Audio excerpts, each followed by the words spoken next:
é a arte de contar histórias. Tá. Né? Então, quando você domina essa arte de contar histórias, você passa a ser interessante. Você pode ser interessante de várias maneiras. Você pode ser interessante numa roda de amigo. Você pode ser interessante, de repente, um cara que tá procurando se relacionar, uma garota, ou um cara que quer fazer uma nova amizade. Eu falo que o único amor incondicional que existe é o amor de Deus, né? É o amor de Jesus com a gente. O resto, existe uma condição. Então, se eu tô aqui é porque existe uma condição. Eu tô te entregando algo e você também está me entregando algo. Então, existe uma troca. E isso é um tabu, porque as pessoas falam assim, não, é interesseiro. Não. Num relacionamento de marido e mulher, você casou, você vai poder falar. A sua mulher te entrega algo e você entrega algo pra ela. E nessa junção de interesses surge o amor. Mas começa a ficar unilateral. Só um lado entregar, só um lado fazer. Ele desgasta. Eu falo que a Bíblia fala, né, que pode uma mãe se esquecer do filho. Então uma mãe se esquece. Por quê? Porque começa a ficar unilateral. Só ela se preocupa, só ela vai atrás. Então existe um interesse. E para você ser interessante, você tem que, no mínimo, ser muito bom no que você faz. E quando você é muito bom no que você faz, existe uma narrativa naquilo que as pessoas estão vendo. Então a pessoa fala, não sei contar história. Peraí, mas no que você é bom? Aí o cara tá numa empresa agora. E o nome dele correu, ele foi promovido. Uma história foi contada pra ele ser promovido. Sim. Pra alguém que tomou a decisão. Então entende como é nós estamos cercados de histórias. O problema é que a gente não se aprofunda. Então quando eu olho o roxo do VerdadeCast, eu falo que tem um porquê daquela cor. Aquele glow em volta do C com uma lâmpada. Deu pra perceber que é uma lâmpada. Ideia, deu. Existe um contexto, uma história tá sendo contada. Então quando eu olho a palavra verdade em caixa alta, em bold, então, olha que louco. Qualquer profissão que exista hoje, se ele dominar a arte do storytelling, ele vai se diferenciar da maioria das pessoas. E quais princípios você acredita que a pessoa deveria aprender para dominar essa arte? Existe uma estrutura ou você é daquele cara que, eu gosto de usar os princípios e a estrutura eu vou brincar com ela? Como é que você poderia listar algumas coisas importantes? Eu vi no story que você estava lendo o Story, do Robert McKee. Então, na verdade, você falou, é o Story... E eu falei, mas eu tava lendo o Story Brand. O Story Branding. Do Miller. Ah, do Miller. Caramba. Então, mas porque é a estrutura do McKee. Entendi. O começo do livro do McKee, ele fala uma coisa que mudou muito a minha maneira de olhar, que é o seguinte. Existe a forma e a fórmula. A fórmula é pra medíocre. Ele fala assim, medíocre não é uma palavra ruim não, é só alguém que tá na média. Sim. Mas existe a forma. Traduzindo a palavra forma pra nossa realidade, eu posso falar que a forma é o fundamento. Então, quando eu domino fundamento, eu posso, em cima de um fundamento, de uma estrutura, criar algo meu. Então, eu não gosto de me ater a uma formulinha, por exemplo, a jornada do herói. Então, se você aplicar a narrativa da jornada do herói para se apresentar numa reunião, você vai se destacar. Então, primeiro, como que você faz? Se apresenta. Essa é a primeira coisa. Mas como que um herói, um personagem de um filme se apresenta? Ele conta uma breve história sobre ele. Ele vai usar um gatilho que eu gosto de bater muito, e mais pra frente a gente pode entrar nele um pouquinho mais profundo, mas é o empatia versus simpatia. Então, como que eu faço pra ser empático e não simpático? É ruim ser simpático? É ruim. Por quê? Porque é opcional. A simpatia é opcional. Eu escolho ou não ter por alguém. A empatia é absoluta. Então, pra abrir esse gancho, já percebeu que 95% dos heróis de qualquer filme são órfãos? Cabeça explodiu. Verdade, né? Então, empatia. Você não tem como ter raiva Até de alguém que Chaves perdeu. É órfão. Até o Chaves. Cara, obrigado. Até o Chaves é órfão. Por quê? Porque uma pessoa que não tem pai e mãe, automaticamente você olha pra ela diferente, você olha com dó. E a dó é a empatia, é eu me pôr no lugar. Imagina se eu tivesse nessa posição. Batman começa a história dele como? O pai e a mãe morrendo. Homem de Ferro, não tem o pai e não tem a mãe. O Homem-Aranha, cara, eu falo que ele é o crente da história. Porque crente tem muita luta, né?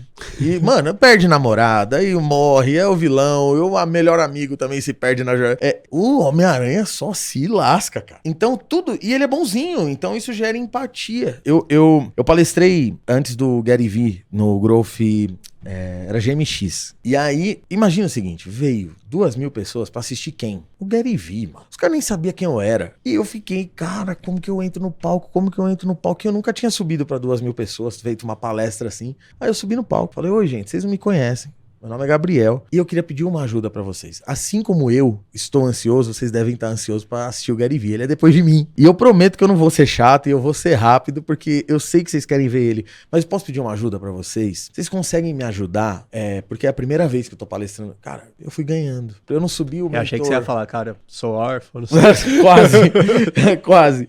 Mas, tipo, eu me pus numa situação de vulnerabilidade. E a vulnerabilidade conecta. Então, o que acontece? Quem que palestrou depois do Gary Vee? Eu não assisti a palestra, mas eu dirigi o evento, né?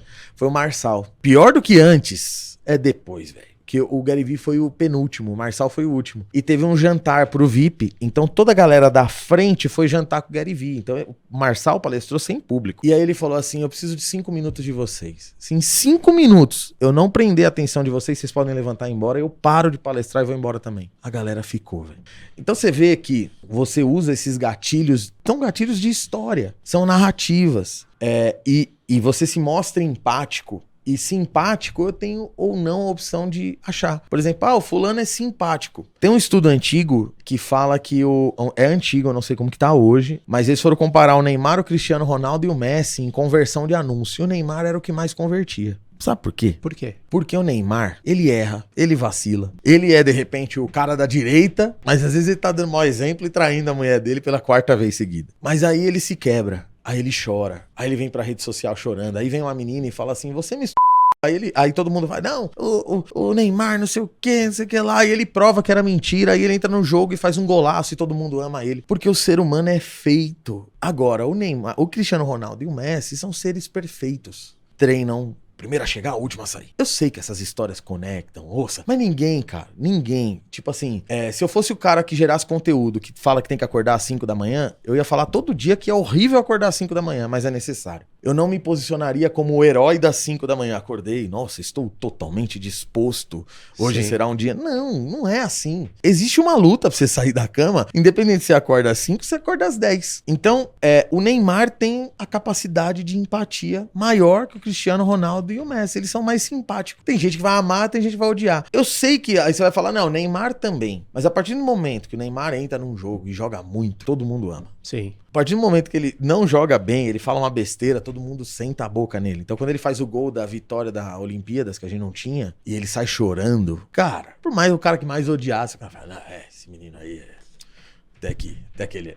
Entende? Esse é o poder da empatia. Esse é o poder da empatia e da simpatia. A simpatia é arriscado. Entendi. Então, quando você entra voltando numa reunião e você se apresenta de maneira empática, você usa os gatilhos da empatia. Então, de repente, numa reunião você não pode ser vulnerável, mas você tem que achar algo em comum com a pessoa que está do outro lado. Isso gera empatia. Que eu me ponho no lugar dela, ela se põe no meu lugar. E para finalizar isso, pensa no seguinte. Olha como o cinema manipula a gente. O filme é sobre o policial Jack. E o policial Jack é amigo do policial Jonah. É o parceiro, o Tira, parceiro Sim. dele. O policial Jonah, ele sai numa missão pra caçar o vilão, né? E o parceiro dele, o policial Jonah, lembra que o Jack é o protagonista. Tá. Ele fala pra ele assim, cara, a pequena Mary, que é a filha dele, descobrimos um câncer nela. E o nosso delegado não tá deixando eu participar do tratamento porque estamos atrás desse vilão. Mas eu sei que quando acabar e a gente concluir esse caso, o sonho da pequena Mary é que eu abra uma hamburgueria, porque ela fala que o meu hambúrguer é o melhor do mundo. Que eu vou abrir uma hamburgueria e ela vai trabalhar comigo quando ela se curar. Aí o policial Jack fala, não, Jonah, você vai conseguir isso. Aí, nossa, o carro explode. Aí o Jack é jogado pra fora do carro. E quando ele olha, o Jonah tá preso no cinto, o carro tá de ponta cabeça, ele deita no chão, Jonah, eu vou te ajudar. E não consegue tirar, e o Jonah olha e fala assim, o meu tempo chegou, meu amigo. Só não se esqueça de abrir uma hamburgueria com a minha filha. Aí ele morre. Nossa. Aí você tá assistindo o vídeo e você fica, não, mano, mataram o cara. O que vai ser da filha dele? Isso é gatilho de empatia. E a empatia gera causa. E aí você começa, por mais que a motivação do herói pra vencer o vilão fosse até poderosa, agora ela ganhou muito mais potência, porque o filme acabou de te... É assim, eu tô no cinema, o cara começa uma historinha assim, eu falei, vai morrer. Vai morrer. E eu tava gostando do cara, aí o cara morre. E, é tudo ficção, mas no final você tá num estado de flow ali que você se conecta. Sim. Então eles sempre usam esses recursos pra matar um personagem. Ou às vezes um vilão que se arrepende no final, e aí mostra o porquê Eu acho que eu ele não era lembro vilão. se no Harry Potter o Snape morre. Eu não lembro. no final? Eu não lembro, Porque assisti ele faz ele muito foi o tempo. vilão o tempo inteiro, aí no final mostra que ele era um cara bom. Ele tinha uma causa por trás do que ele fazia. Não, ele fazia tudo pra proteger o... Vou dar maior spoiler agora, hein? Ah, mas quem não assistiu? É. Você não assistiu? Ele fazia tudo pra proteger o Harry Potter, na verdade, só que na série inteira o Harry odiava ele, achando que o cara era mal com ele. E tinha um Mas não. porquê. Tinha um porquê. Ele tava jogando do lado, mas ele não podia mostrar. Ele tava meio que ele tava jogando no time do inimigo sem revelar. Tipo, ele era um infiltrado no time do inimigo ali, mas jogando pro lado. É tipo aquela história. É um exemplo pesado, mas eu acho que ele sintetiza bem. Imagina que um cara... Uma menina de 8 anos de idade. Eu fiz nessa palestra no evento, eu fiz esse experimento. Eu desci do palco com o microfone, né? Aí eu fui falando, ô gente, o que vocês fariam com esse cara? Mano, eu ouvi umas 30 maneiras diferentes de matar a pessoa. Cara. Muito criativas, por Sim. sinal. Aí eu subi no palco e falei assim, deixa eu contar uma história. Esse moço da menina, ele viveu até os 30 anos de idade dele num cárcere privado. E o pai abusava ele todos os dias enquanto a falava que amava. Quando o pai morreu, pela primeira vez ele saiu e ele começou a se relacionar com a vizinha, que tinha uma filha pequena, e pra ele não sabia nem o que era era uma forma de amar. Bom, é uma ficção, pelo amor de Deus. Aí eu perguntei pras pessoas, falei, e aí, o que você faria? Todo mundo falou, não, ele precisa de ajuda. Ele precisa ser internado pra ser reintegrado, ele precisa aprender a viver, ele nunca aprendeu a viver. Ou seja, até num caso grave de um bandido que mata o pai, você vai ver que existe essa narrativa que é contada, que Sim. o bandido é uma vítima. E eu não quero abrir essa discussão, nem pôr opinião, mas eu tô falando assim... Do ponto de vista da história. Eu não concordo. Sim. Eu não concordo. Eu acho que a vida é feita de escolha. E eu vou deixar claro, senão vão achar que eu não concordo. Mas tô falando. Imagina que eu conto um filme e eu começo o filme por uma cena de um assassinato. Aí eu volto do começo, depois do assassinato, e conto a história do que morreu e do que vai matar. E aí no final do filme eu explico o porquê. E de repente, no final do filme, que você tava com dó do que morreu, você até fala, pô, outro cara... Olha como é... E quando a gente aplica isso pro nosso negócio de maneira íntegra, de verdade, que as pessoas entendam e que seja verdadeira, mostra a minha causa, por que eu tô aqui. Por que eu faço o que eu faço? Então, numa reunião, ou por que eu tô procurando... Por exemplo, o cara quer conquistar uma mulher, o cara que é solteiro, e ele fala por que ele quer. Não, o meu sonho é construir uma família. Pô, tô conversando com você, gostei de você, mas eu não tô aqui só pra gente dar uns beijos e... Não, eu quero achar uma pessoa legal porque Deus disse, não é bom que o homem viva só. Eu acredito muito nisso. Acabou, desde que seja íntegro, né? Porque Sim. tem gente que usa isso aí pra mentira, mas tô falando, se isso é íntegro, cara, você sabe mais que ninguém, você conheceu essas técnicas, você gera uma conexão. Se eu vou fazer uma entrevista de emprego e eu sou íntegro, eu gero uma conexão. Então, empatia é isso, irmão.